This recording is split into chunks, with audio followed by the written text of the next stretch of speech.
నమస్తే అన్న అందరికీ నమస్కారం.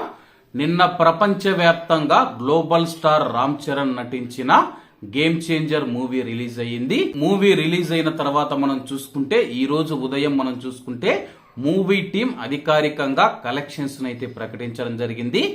డే 1 186 కోట్ల రూపాయలు రిలీజ్ చేసినట్లు ఒక పోస్టర్ అయితే రిలీజ్ చేయడం జరిగింది.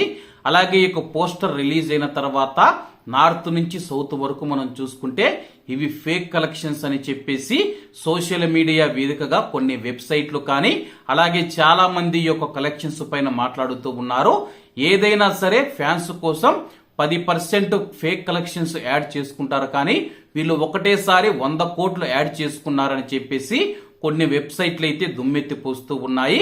అలాగే గేమ్ చేంజర్ కు మొదటి రోజు మనం చూసుకుంటే 60 నుంచి 70 కోట్లు, మహా అనుకుంటే 80 నుంచి 85 కోట్ల మధ్య మాత్రమే కలెక్షన్స్ వచ్చాయి. కానీ 100 కోట్లు ఫేక్ కలెక్షన్స్ ఎలా వేసుకుంటారని చెప్పేసి ప్రస్తుతం సోషల్ మీడియాలో పెద్ద చర్చ జరుగుతూ ఉంది. అలాగే ఏది ఏమైనా సరే మూవీ టీం అధికారికంగా 186 కోట్లని ప్రకటించడం జరిగింది. అలాగే మనం సోషల్ మీడియాలో చూసుకుంటే దేవరా కలెక్షన్స్ ఫేకా, గేమ్ చేంజర్ కలెక్షన్స్ ఫేకా అని చెప్పేసి ఒక పోల్ కూడా పెట్టడం జరిగింది. అందులో గేమ్ చేంజర్ కలెక్షన్స్ ఫేక్ అని చెప్పేసి చాలా మంది ఓటు వేసినట్లయితే సోషల్ మీడియాలో మాట్లాడుకుంటూ ఉన్నారు. అలాగే దీనికి సంబంధించి మూవీ టీం క్లారిటీ ఇవ్వాల్సి ఉంది. అలాగే మూవీ టీం క్లారిటీ ఇచ్చింది.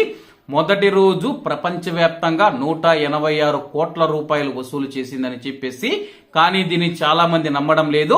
మరొక పక్క రామ్ చరణ్ అభిమానులు ఎవరైతే ఉన్నారో సోషల్ మీడియా వేదికగా ఎవరైతే ఫేక్ కలెక్షన్స్ అంటూ ఉన్నారో వాళ్ళ మాటలను అయితే కొట్టిపారేస్తూ ఉన్నారో. నిజంగా 186 కోట్ల రూపాయలు మొదటి రోజు గేమ్ చేంజర్ వసూలు చేసిందని చెప్పేసి సినిమా హిట్ టాక్ తో దూసుకు వెళుతూ ఉంది. కావాలనే కొంతమంది పని కట్టుకుని సినిమా పైన దుష్ప్రచారం చేస్తూ ఉన్నారని చెప్పి తెలుపుతూ ఉన్నారు. మరి యొక్క ఫేక్ కలెక్షన్స్ గొడవ ఎంతవరకు వెళుతుందో వేసి చూడాల్సి ఉంది. ఏది ఏమైనా సరే సినిమా బాగుంది, తప్పకుండా ప్రతి ఒక్కరూ థియేటర్కి వెళ్లి చూడండి. కాబట్టి అందరూ బాగుండాలి, అందులో మనం ఉండాలి. అందరికీ నమస్తే అన్న, జై హింద్.